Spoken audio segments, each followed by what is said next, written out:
नमस्कार, news capital express में आपका स्वागत है। बुलेटिन की शुरुआत करते हैं खास खबर के साथ।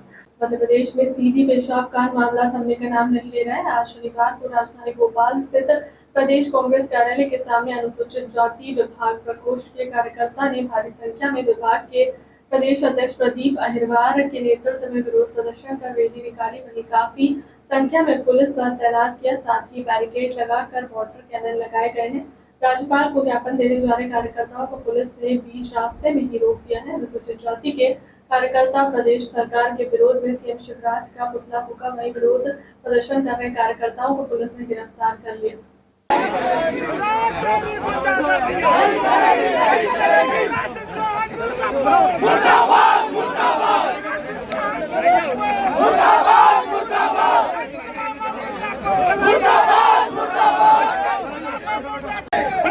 तुम संघर्ष करो, प्रदीप भैया तुम संघर्ष करो। क्या दलित विरोधी सरकार, क्या दलित विरोधी सरकार।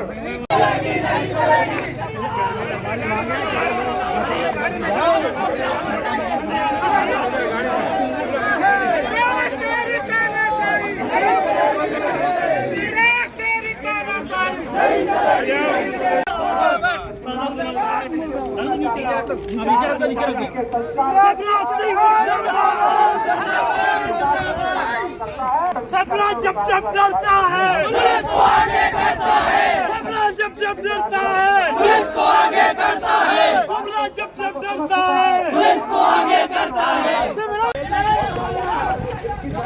आग लगा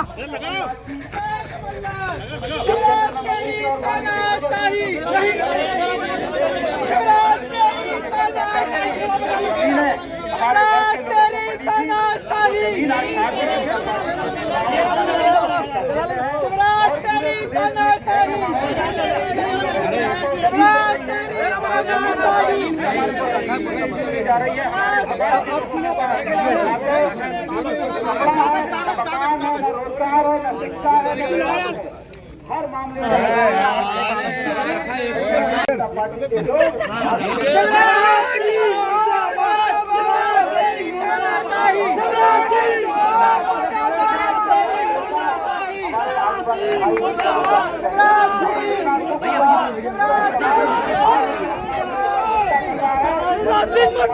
मुर्दाबाद मुर्दाबाद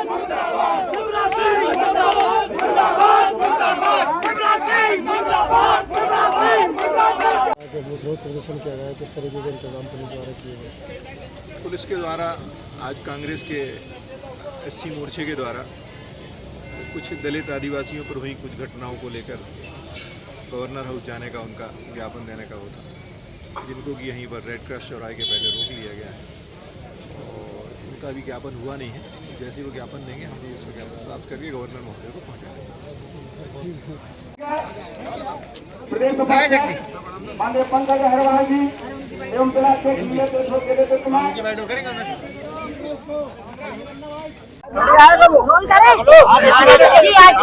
कर रहे हैं, सड़कों पर उतर क्या मांगे हैं आप? देखो, हमारी मांगे स्पष्ट है कि भारतीय जनता पार्टी और शिवराज जी के नेतृत्व में जो सरकार 20 साल से चल रही है, हमारे लोगों के ऊपर अत्याचार की पराकाष्ठा हो गई है। हमारे लोगों के चेहरे पर पेशाब करी जा रही है, हमारे लोगों को मल खिलाया जा रहा है और हमारे लोगों की बहन बेटियों के साथ दुष्कर्म हो रहा है, सामूहिक दुष्कर्म हो रहा है। हमारी जो जमीनें उनको कब्जा भारतीय जनता पार्टी के लोग ऐसा कर रहे हैं, अधिकारियों से मिलीभगत करके हमारे आदिवासी भाइयों की जमीनें बेची जा रही है। ये हमारा विरोध है और हम शिवराज जी को भी कहना चाहते हैं कि 2023 दूर नहीं है, दिसंबर 6 महीने हैं और ये पूरा समाज, दलित आदिवासी समाज बिल्कुल तैयार बैठा है चुनाव के लिए और शिवराज जी की विदाई हम लोग इस बार करेंगे। क्या कुछ मांग कर रहे हैं? हमारी मांगे हैं कि हमारे भाइयों को सुरक्षा दी जाए, हमारे भाइयों को सम्मान दिया जाए, हमारे समाज के लोगों के साथ जो अत्याचार शोषण हो रहा है वो बंद किया जाए। अगला कदम क्या होगा? अगला कदम हम लोग अभी प्रदर्शन कर रहे हैं, इसके बाद हम लोग क्षेत्र में जाकर प्रदेश स्तर पर विरोध करेंगे और पूरी कांग्रेस पार्टी अनुसूचित जाति और जनजाति वर्ग के साथ है।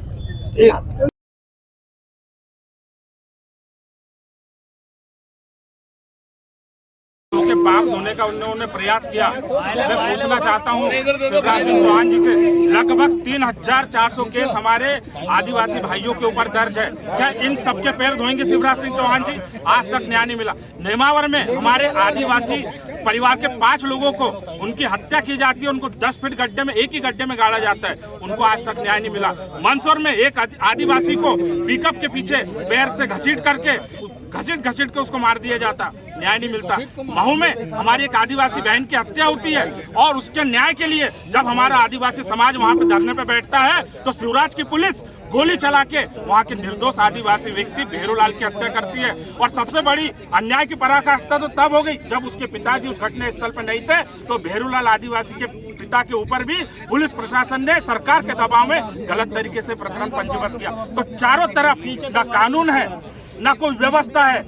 पूरे जो जितने भी संविधान को ये खत्म करने का प्रयास शिवराज सिंह चौहान जी और नरेंद्र मोदी जी कर रहे हैं, ये जनता समझ चुकी है। और हम लोग देश की आजादी से लेकर के देश के निर्माण में अनुसूचित जाति जनजाति वर्ग ने अपना लहू बहाया है और हम लोग संविधान सम्मत विचारधारा और कानून को मानने वाले लोग हैं। हम कानून में दिए हुए अधिकारों के तहत आज हम धरना प्रदर्शन कर रहे हैं। अगर शिवराज सिंह चौहान हमारी बातों को नहीं मानते हैं, हमारे लोगों को न्याय नहीं मिलता है, तो आज तो हम यहाँ सड़कों पे हम पूरे मध्य प्रदेश में जाएंगे और शिवराज की ईंट से ईंट बजा देंगे।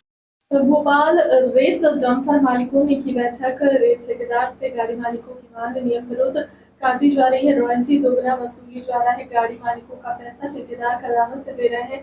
महंगी रेत महंगी होने से आ रही है शासकीय कार्य में बाधा। वहीं आम जनता को भी घर बनाना हो रहा है मुश्किल। मांगे अभी नहीं पूरी होने पर कल से जाएंगे गाड़ी मालिक हड़ताल पर। भोपाल से 2500 के करीब मोटर मालिक होंगे हड़ताल में शामिल।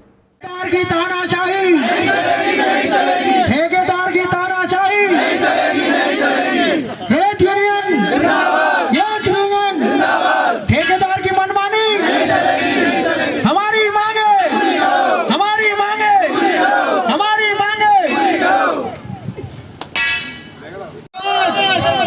जिंदाबाद, हमारी मांगे पूरी करो, हमारी मांगे पूरी करो, हमारी मांगे पूरी करो, हमारी मांगे पूरी करो।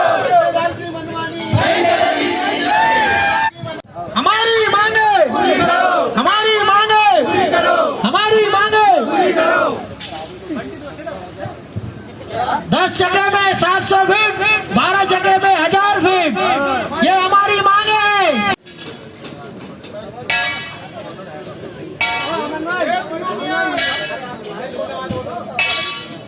जिंदाबाद, जिंदाबाद, नहीं चलेगी, नहीं चलेगी, नहीं चलेगी।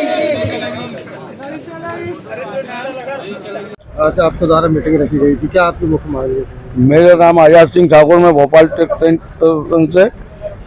एक सदस्य के रूप में यहाँ बैठा हुआ हूँ और हम सभी लोग इकट्ठे हुए हैं कि हमारी कुछ ऐसी मांग है कि आज जो वर्तमान में हमसे रॉयल्टी की कीमत ली जा रही है, काफ़ी ज़्यादा ली जा रही है, वो भराई की कीमत है वो काफ़ी ज़्यादा ली जा रही है। अगर वो कम की जाए तो हम लोग उस पर विचार कर रहे हैं। अगर हमारी मांगे मानते हैं तो हम लोग काम शुरू करेंगे, नहीं हम स्ट्राइक पे जाए। अभी वर्तमान में कितने रॉयल्टी लग रही है? हमारी वर्तमान में 12 चक्के में 28,000 रुपये की रॉयल्टी लग रही है और 21,000 रुपये भराई लग रही है। नियम अनुसार कितनी लगना चाहिए? नियम अनुसार हमारी रॉयल्टी ज़्यादा से ज़्यादा 18,000 रुपये की रॉयल्टी लगना चाहिए और भराई 3,000 रुपये से अधिक नहीं लगना चाहिए, जो कि हमसे 2 गुनी से ज़्यादा वसूली जा रही है इस टाइम। अच्छा, अगर आपकी मांगे पूरी नहीं होती तो आगे क्या कदम उठाएंगे? समस्त मोटर यूनियन हड़ताल पे जाएगी। समस्त मोटर यूनियन हड़ताल पे जाएगी। कल से कल 24 घंटे बाद, 24 घंटे का समय दिया गया है। कितने गाड़ी मालिक हड़ताल में शामिल होंगे? इसमें 500-700 गाड़ियों की लगभग हड़ताल में जाएंगे। टोटल भोपाल का व्यापार है, होशंगाबाद, रायसेन, सीहोर, लगभग पब्लिक में तो 2,500-3 हज़ार लोग हो जाएंगे हम लोग, लेकिन गाड़ियाँ 700 गाड़ियों के ऑपरेटर, ड्राइवर, कंडक्टर, मोटर मालिक सभी लोग हड़ताल पे जाएंगे। नाम बता दीजिए। आजाद सिंह ठाकुर। ऑल इंडिया कौमी तंजीम प्रदेश अध्यक्ष नियुक्त किए गए मुनव्वर कोसर प्रदेश कांग्रेस महासचिव। मुनव्वर कोसर को ऑल इंडिया कौमी तंजीम का मध्य प्रदेश अध्यक्ष नियुक्त किया गया है। शनिवार को मुनव्वर कोसर ने राजधानी के पत्रकारों से चर्चा की। उन्होंने बताया कि जल्द ही कौमी तंजीम की प्रदेश कार्यकारिणी घोषित कर दी जाएगी।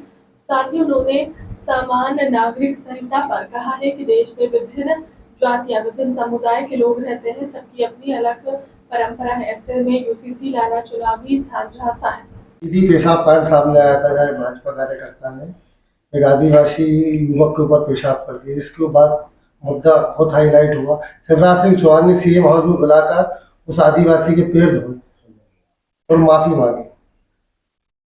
देखिए, उन्होंने अपना काम किया, ठीक है। क्या होता है, ऐसा कृत्य हुआ क्यों? अच्छा, आदिवासियों के साथ, माइनॉरिटीज के साथ और अदर लोगों के साथ भी हो रहा है। भाई, ऐसी स्थिति हमने पैदा क्यों करी? सबसे पहले तो हमें जड़ में आना है ना। ऐसी मतलब इस तरीके की परिस्थिति पैदा ही ना हो, उस पर काम करना चाहिए। और मैं इसकी घोर निंदा करता हूँ। ये घटना हुई है, ये अच्छी नहीं है। किसी भी समाज के किसी वर्ग के लोग का अपमान नहीं करना चाहिए।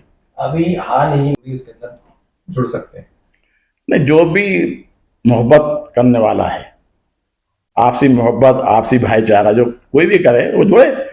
इसके अंदर मतलब जो है ऐसा कुछ नहीं है। भाई, कांग्रेस की विचारधारा तो रहेगी, कांग्रेस की विचारधारा ही मोहब्बत की है। असली धारा तो कांग्रेस का ये सबका साथ सबका विकास। कांग्रेस ही तो है जो सबको लेके चलती है, सभी वर्गों को लेकर चलती है।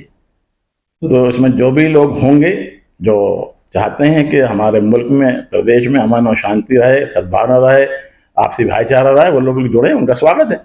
2023 विधानसभा, देखिए, पहले ड्राफ्ट सामने तो आए, वो क्या लेके आ रहे हैं, क्या देना चाहते हैं, क्या बताना चाहते हैं, क्या करना चाहते हैं, वो पहले दिखाएं, तो उसके बाद ही वो बात की जाएगी ना। अभी तो खाली हवाओं में, ये चुनावी मुद्दा है। ये सिर्फ उनको मतलब क्या है कि वोट हासिल करना है, एक वर्ग को परेशान करना है, इमोशनल करके लोगों के वोट हासिल करना चाह रहा है। लेकिन इस देश के लोग समझ चुके हैं कि ये नफरत अब नहीं चलेगी। बीजेपी तो ये कहती है कि डेफिनेटली है भाई। इस वक्त तो हमारा साथ क्या, पूरे देश का साथ कांग्रेस के साथ है। राहुल गांधी जी के पीछे हैं सब लोग। भाई, परेशान आ चुके हैं हम लोग, आम जनता परेशान आ गई है। भाई, नफरत ज़्यादा दिन नहीं चलने वाली।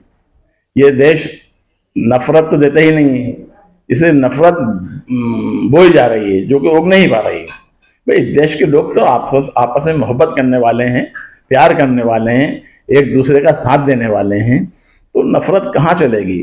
तो अब तो मोहब्बत ही चलेगी। और मोहब्बत की दुकान इस वक्त चली रही है। राहुल गांधी जी पूरे देश में घूम रहे हैं, हमारे राष्ट्रीय अध्यक्ष हैं तारिक अनवर साहब भी, वो तो पिछले कई वर्षों से इस मोहब्बत के लिए काम कर रहे हैं। आपसी भाईचारा, आपसी मोहब्बत रहे इस मुल्क के अंदर, अमन रहे, शांति रहे, सद्भावना रहे, देश का हर बच्चा तरक्की करे, नौकरियां मिलें। केंद्र सरकार यूसीसी लेकर ऑल इंडिया कौमी तंजीम की जिम्मेदारी आपको मध्य प्रदेश से मिली, क्या मोटिव आपके उसमें रहेंगी, क्या किस तरीके से अपनी जिम्मेदारी का निर्वाह करेंगे? देखिए, ये एक बहुत बड़ी जिम्मेदारी है। ऑल इंडिया कौमी तंजीम के जो हमारे राष्ट्रीय अध्यक्ष तारिक अनवर साहब, उन्होंने जो जिम्मेदारी दी है, ये एक बहुत बड़ी जिम्मेदारी है और इसको मैं निभाने का पूरा प्रयास करूंगा। आज हमारे मुल्क में और हमारे देश में जो माहौल चल रहा है सांप्रदायिकता का, उसको ख़त्म करना है और आपसी भाईचारा, मोहब्बत जो हमारे मुल्क की, हमारे देश की, हमारे प्रदेश की और हमारे शहर की एक तहजीब है, आपसी भाईचारा, आपसी मोहब्बत, लोगों के लिए हमदर्दी। तो हम तो वही काम करेंगे, मोहब्बत की दुकान चलाएंगे, नफ़रत के बाज़ार में मोहब्बत की दुकान। तो हम पूरे प्रदेश के दौरे करेंगे और इसमें जो लोग भी जुड़ना चाहें, जो मोहब्बत करना चाहते हैं, और इस मुल्क के अंदर 99% लोग तो मोहब्बत ही करते हैं ना एक दूसरे से। नफ़रत तो खाली दिखावा है, दिखाई जा रही है, ज़मीनी तौर पे ऐसा कुछ भी नहीं है। तो उसको हम उभारेंगे, उसको हम दिखाएंगे कि मोहब्बत जिंदाबाद। प्रदेश की कार्यकर्ता कौमी तंजीम की क्या भूमिका है और आप किस तरीके से ऐसे हालातों से निपटने का प्लान बना रहे हैं? देखिए, सबसे पहले तो हम ऐसे हालातों का घोर निंदा करते हैं, ऐसा नहीं होना चाहिए। और कौमी तंजीम का मतलब यही है कि सारे वर्ग, सारी जातियाँ, सारे धर्म के लोग आपस में मोहब्बत से रहें, कोई किसी पे अन्याय ना करे, सबसे मोहब्बत रखिए, सबसे प्यार करिए, ये हमारा मोटो रहेगा। चाहिए सबके समाज में समानता होना चाहिए इस कानून में। देखिए, जब हमारा मुल्क आज़ाद हुआ था तो उसमें ये तय किया गया था भाई हमें यहाँ जो क्रिमिनल लाया वो तो सब कॉमन ही है ना, सबके सेम है। तो उसमें देखिए हर जाति के अंदर, हर धर्म के अंदर अलग अलग परंपराएं हैं। हमारा एक मुल्क जो है एक विशाल मुल्क है, एक विशाल देश है, इसमें हजारों किस्म के मतलब हमारे हिंदू भाइयों के अंदर ही उनके देवता कईयों के अलग अलग हैं, उनकी माताएं पूजने के लिए अलग अलग है। इसका क्या मतलब है कि फिर आप ये कर दो कि साहब एक ही भगवान रखेगा, एक ही आप पूजा कीजिए? भाई ये तो पर्सनल मामला है, आदमी का अपना ये है, पर्सनल होता है, उसको क्या करना है, क्या खाना है, किसको मानना है, किसको नहीं मानना है। ये तो परंपरा है अपनी, आपकी अपनी परंपरा किस तरीके से आप शादी करते हो, हमारी अपनी परंपरा है हमें किस तरीके से शादी करना है। इसी तरीके से खानदानों के अपने जो परिवार है उनमें किस तरीके से बंटवारा होता है, किस तरीके से क्या करना है, ये तो अपनी आपस का मामला है ना। इसके अंदर जो कॉमन सिविल कोड है, जो मैंने सुना है, अभी देखा तो नहीं है, समझा भी नहीं है, वो कैसे पॉसिबल है? फिर आप ये कहते हो हम इससे आदिवासियों को हम दूर कर देंगे, फलाने जातियों को हम अलग कर देंगे, कह रहे हैं नहीं कह रहे हैं? आपके समझ में आ रही होगी सारी बातें। भाई वो कैसे फिर कैसे कॉमन सिविल कोड हो जाएगा? ये सिर्फ एक मुसलमानों को टारगेट करके हमारे भोले भाले सीधे साधे हमारे हिंदू भाइयों से वोट हासिल करना चाहते हैं, इसके अलावा इनका कोई मतलब नहीं है। अरे मतलब होता तो आप देश की उन्नति के लिए बात करते, युवाओं की उन्नति के लिए बात करते, किसानों की उन्नति की बात करते, वो कहाँ है? आज 10 साल हो गए, आपने रोजगार के लिए क्या करा? कितने उद्योग बनाए? एक उद्योग का नाम बता दीजिए। बल्कि जो हमारे उद्योग थे उन उद्योगों को आपने बेच दिया। तो ये तो सिर्फ वोटों की राजनीति है और इस देश के लोग समझ चुके हैं और अब ये चलने वाला नहीं है। मध्य प्रदेश में राजधानी भोपाल में शासकीय भूमि पर हुए अवैध कब्जों को लेकर कलेक्टर और निगम कमिश्नर का दौरा। चौक बाजार में आने वाली महिलाओं के लिए अलग से 2 व्हीलर पार्किंग बनाने का लेकर भी दुकानदारों से चर्चा।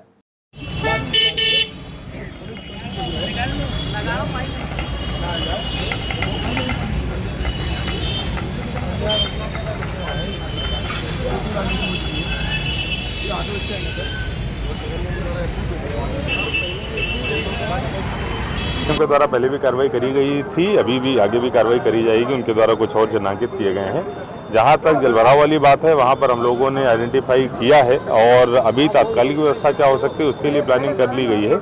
अगर दीर्घकालिक वहां पर कुछ समाधान चाहिए तो उसके लिए हम लोग प्लान करें। साथ पार्किंग के अलावा चौक बाजार में अवैध फिलहाल जो ये 4-5 ऐसे स्थान हैं जहां पर हमारे पास में स्थान उपलब्ध है, लेकिन हम लोग पार्किंग के लिए यूज नहीं कर पा रहे हैं। आज उनका भ्रमण है, अगर अन्य कोई भी पॉइंट आता है तो उस पर भी कार्रवाई करेंगे। इनका शेड भी जो बना है ना, ये भी हजक के वहाँ पे वो तो हटेगा ना सरकारी, वो तो पूरी चिरायु हॉस्पिटल का पिछवाड़ा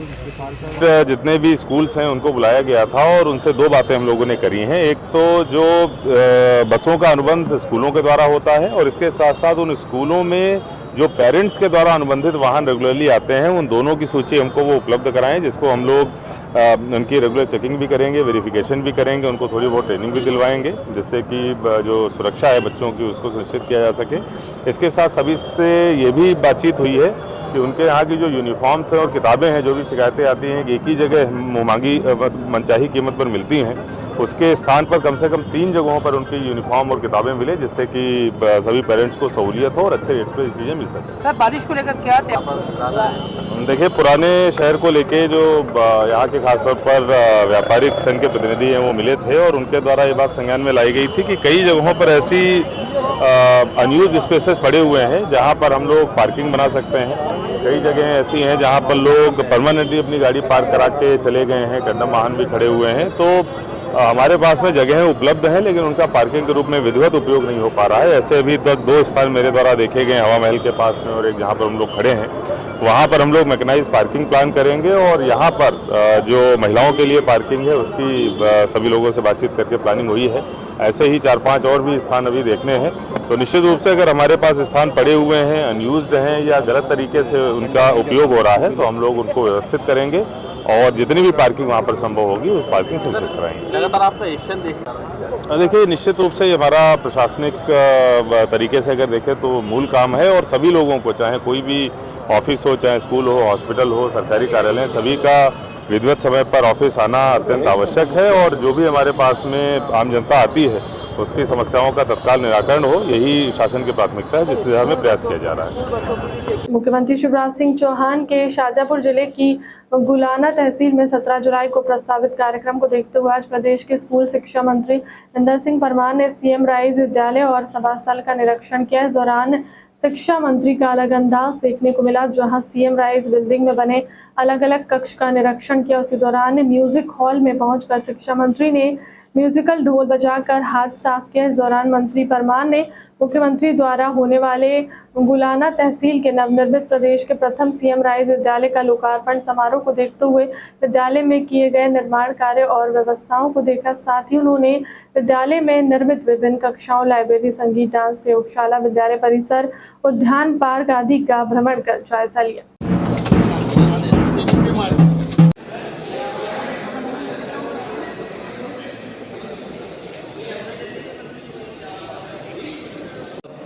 वृक्षारोपण से आधारित पूरी एक क्लास है जो वाटिका बनी है।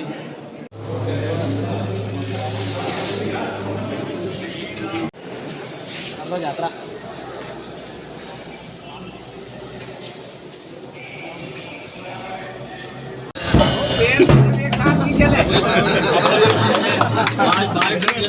पर निरीक्षण किया गया है और क्या सीएम के कार्यक्रम को लेकर किस तरीके से? देखिए, मध्य प्रदेश का पहला ये सीएम राइज स्कूल है जिसका भवन बनकर के तैयार हो गया है। हमारे प्रदेश के यशस्वी मुख्यमंत्री माननीय शिवराज सिंह जी चौहान 17 जुलाई को इसका लोकार्पण करने वाले हैं। साथ ही जो मध्य प्रदेश सरकार की एक महत्वाकांक्षी योजना स्कूल चले हम, उस अभियान की शुरुआत भी करेंगे। पूरे मध्य प्रदेश के विद्यार्थी उस दिन यहाँ से जुड़ने वाले हैं और एक ऐतिहासिक समारोह इस भवन को लेकर के होने वाला, उसकी तैयारी के लिए आज हम सब लोग यहाँ बैठे थे और उसकी व्यापक योजना बनाई। सर, इसी सत्र में छात्र छात्राओं को इसका लाभ मिलेगा? बिल्कुल, इसी सत्र में हम एडमिशन उसी हिसाब से दे रहे हैं। Thank you. देश भर में बाल संरक्षण, बाल सुरक्षा और बाल कल्याण पर 7 क्षेत्रीय संगोष्ठियों का आयोजन महिला और बाल विकास मंत्रालय भारत सरकार के द्वारा किया जा रहा है। इसमें उत्तर भारतीय राज्यों की संगोष्ठी दिल्ली में 2 जुलाई 2023 को संपन्न हो चुकी है।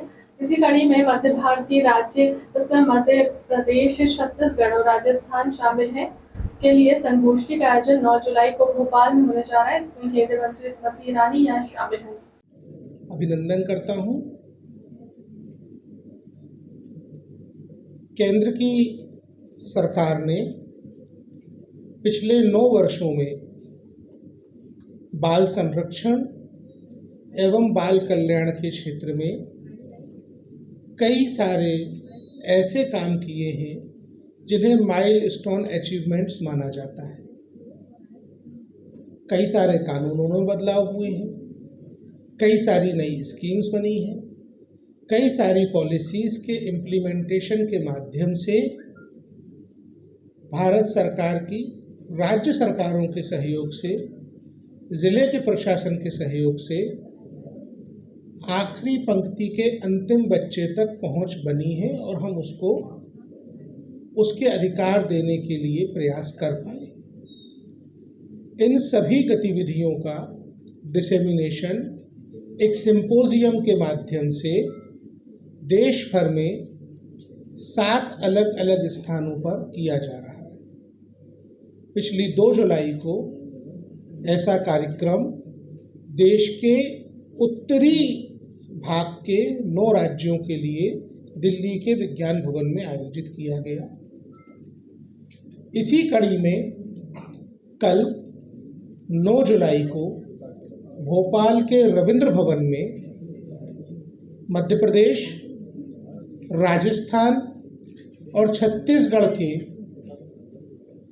3 राज्यों के रीजनल सिंपोजियम वत्सल भारत के रूप में आयोजित किया जाने वाला है।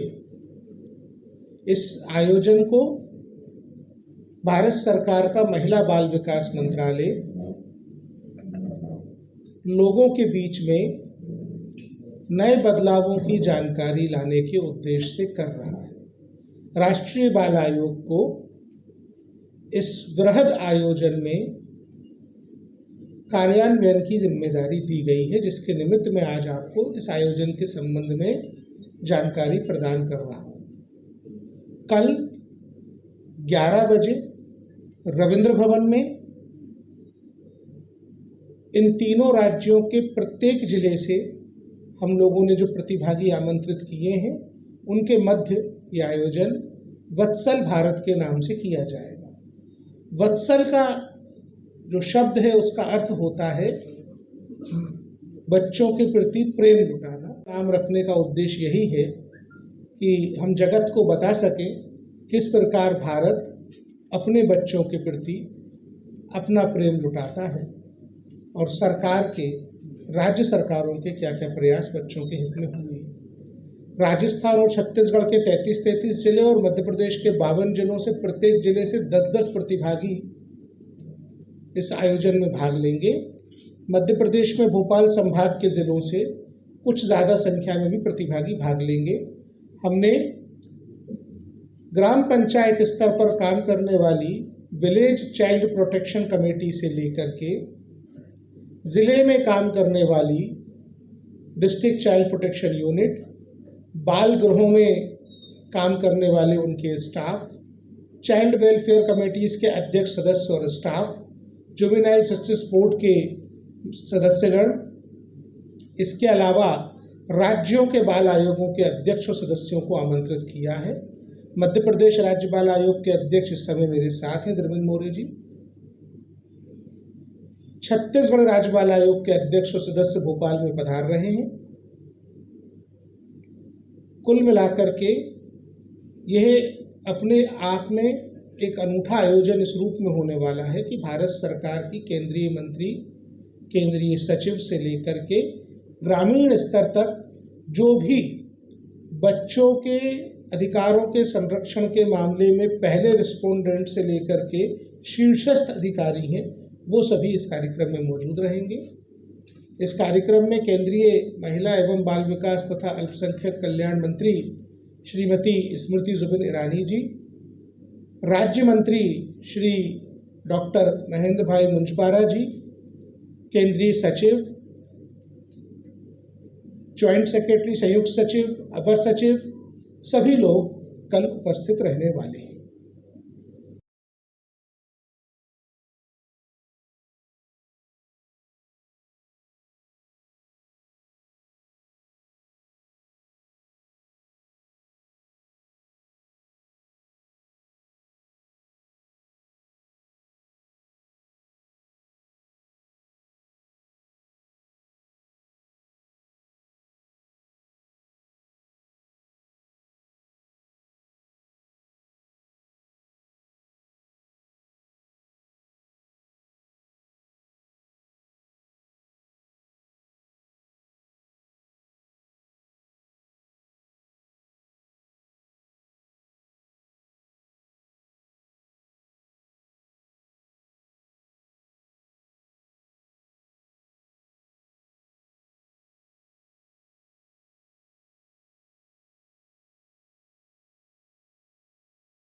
है तो फिर बदलाव की जरूरत क्यों पड़ी यदि आप कह रहे हैं उसमें बदलाव काफी किए केंद्र सरकार ने? हाँ, देखिए, जैसे कि एडॉप्शन की जो प्रक्रिया थी, पहले उसको न्यायिक मजिस्ट्रेट किया करते थे, उसमें समय लगता था। और जैसा मंत्री जी ने जब 2 तारीख को इस कार्यक्रम को दिल्ली में संबोधित किया तो उन्होंने बड़ी गहरी बात कही। मैं आपके बीच में वही बात दोबारा साझा करूँगा। एक परिवार जो किसी बच्चे को अपनाता है और उस बच्चे को अपनाने की प्रक्रिया में उसे अगर न्यायालय में लंबे समय तक परेशानियां झेलना पड़े तो वो किसी भी दृष्टिकोण से उचित नहीं। न्यायालय में अमूमन पेशियों के इंतज़ार में ऐसे लोगों के साथ भी समय काटना पड़ जाता है जो अपराधी। तो उन सब प्रकार की मानसिक परेशानियों से उनको बचाने के लिए कानून में बदलाव किया गया कि अब ये काम डिस्ट्रिक्ट मजिस्ट्रेट करेंगे और वो शुरू हो गया है। कल आपको कार्यक्रम में जब आप आएंगे तो पता चलेगा कि उनमें आंकड़ों में क्या परिवर्तन है। आपराधिक प्रवृत्ति के जो बच्चे होते हैं उनके कानून के लिए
की व्यवस्था को बदलाव किया है। इसको बदलने के पीछे बुनियादी कारण जो यही था कि इसमें कोई बदनाम शुदा संगठन पार्टनर थे। क्या आपको लगता है एनसीपीसी और भारत सरकार जिस उद्देश्य के साथ इसके सेटअप को नया रूप दिया गया है उसके अनुरूप बदनाम शुदा संगठन या जो संगठन जिनको आपने चिन्हित किया था वो इस सिस्टम में हिस्सा न बने, इसके लिए मध्य प्रदेश सरकार को डायरेक्शन आपने दी है? देखिए, जिस प्रकार आज से कई दशक पहले बैंकों का राष्ट्रीयकरण किया गया था, उसी प्रकार चाइल्ड लाइन की वर्किंग प्रोसेस में जो बदलाव महिला बाल विकास मंत्रालय द्वारा किए जा रहे हैं, मैं उसको उसके समकक्ष मानता हूँ। आर्थिक मोर्चे पे काम करने वालों के लिए जिस प्रकार बैंकों का राष्ट्रीयकरण एक बड़ी घटना थी, उसी प्रकार बाल अधिकार के क्षेत्र में काम करने वाले कार्यकर्ताओं के लिए ये चाइल्ड लाइन का राष्ट्रीयकरण जैसा ही है। जब प्राइवेट एनजीओ से जो गड़बड़ियाँ थी जिनको पकड़ा गया और उसके आधार पे व्यवस्था में सुधार के दृष्टिकोण से सरकार को ये जिम्मेदारी दी गई कि राज्य सरकार स्वयं अपने बूते पर इसका संचालन करे। बाल जो चाइल्ड हेल्पलाइन में काम करने वाले जो कार्यकर्ता थे उनकी सुरक्षा की चिंता हम लोगों के लिए हमेशा एक बड़ा विषय रहा था। अब वो पुलिस के साथ कोऑर्डिनेशन में काम करेंगे, वो सरकार के कर्मचारी कहलाएंगे। आपका सवाल बिल्कुल जायज़ है। अगर उस प्रकार के बदनाम शुदा संगठन दोबारा इस पूरी प्रक्रिया में इन्वॉल्व होते हमको दिखेंगे, हमारी जानकारी में आएगा, हम निश्चित रूप से सरकार को नोटिस करेंगे। जबलपुर के अंधमुख बाईपास क्षेत्र में बीती रात गोली की आवाज सुनकर क्षेत्र में दहशत का माहौल फैल गया। बताया जा रहा है कि बाईपास के पास एक ढाबे के नजदीक 3 युवकों ने आपस में बातचीत करते हुए हवाई फायर किया। घटना की सूचना मिलते ही तत्काल मौके पर पहुंची पुलिस ने मौका हुआ वारदात से 3 लोगों को गिरफ्तार किया है। किए गए लोग क्रमशः कटंगी निवासी मुकेश दुबे, गढ़ा निवासी सत्यम के साथ एक अन्य युवक को गिरफ्तार किया। खास बात यह है कि गिरफ्तार किए गए युवक खुद को भाजपा का कार्यकर्ता बताते हुए पुलिस पर दबाव बनाने का प्रयास कर रहे थे। पुलिस से प्राप्त जानकारी के अनुसार गिरफ्तार किए गए युवक के पास से रिवॉल्वर बरामद की गई है, जिसमें से 1 राउंड फायर किया गया। वहीं मेडिकल मुलाहिजा के दौरान युवक शराब के नशे में पाए गए। पुलिस ने मामला पंजीकृत करते हुए अग्रिम जांच शुरू कर दी है।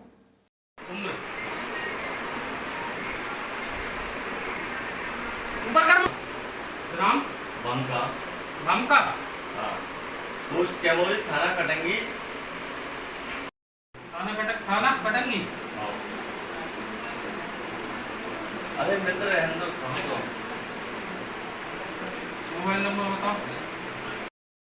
अरे तुम एकदम से वो मत करो कि वो अगर 25 साल सेट करना पड़ा तो फिर कर जाएगा। सर, एक हवाई फायरिंग का मामला सामने आया है। कुछ कार्यकर्ताओं को पुलिस ने गिरफ्तार किया। क्या पूरा घटना क्रम? हाँ, सूचना मिली थी कि जो अंधमुख बाईपास के पास ढाबा के सामने जो है कुछ लोग जो है खड़े होकर के और हवाई फायर किए हैं। सूचना पर मौके पर पहुंचे तो वहां से मुकेश दुबे और सत्यम चक्रवर्ती और एक चौबे नाम का लड़का है, तीनों को जो है वहां से मौके से पकड़े। मुकेश दुबे के कब्जे से एक लाइसेंसी रिवॉल्वर मिला, जिसको चेक करने पर उसमें से एक राउंड फायर हुआ था। उन पे जो है लाइसेंस के नियमों का उल्लंघन करना और जो 336 के अंतर्गत IPC अंतर्गत FIR की गई है और उनको मुलाहिजा कराने पर उनमें एक जो है शराब के नशे में होने पाए जाने से 185 की धारा भी लगाई गई है। सर, किसी पार्टी से भी बिलोंग करते हैं? इनके द्वारा बताया गया है कि BJP के कार्यकर्ता हैं। कहाँ के रहने वाले हैं? मुकेश दुबे कटंगी का रहने वाला है और एक गढ़ा का है, एक माड़ोताल का रहने वाला है। किसी को नहीं, किसी को कोई हानि नहीं हुई। मध्य प्रदेश मीना समाज सेवा संगठन के तत्वावधान में दिनांक 13 जुलाई 2023 दिन गुरुवार समय दोपहर 1 बजे स्थान मुख्यमंत्री निवास भोपाल मध्य प्रदेश पर मीरा समाज की महापंचायत का आयोजन मध्य प्रदेश के मुख्यमंत्री शिवराज सिंह चौहान मुख्य अतिथि में आयोजित किया जा रहा है, जिसमें आप सभी बंधुवार सादर आमंत्रित हैं। अधिक से अधिक संख्या में पधार कर कार्यक्रम को सफल बनाएं। माननीय प्रदेश के मुख्यमंत्री शिवराज सिंह चौहान जी ने 13 तारीख को मीना समाज की महापंचायत का आयोजन किया है। क्या है उसका इनोवेशन? मध्य प्रदेश मीना समाज सेवा संगठन को माननीय मुख्यमंत्री जी द्वारा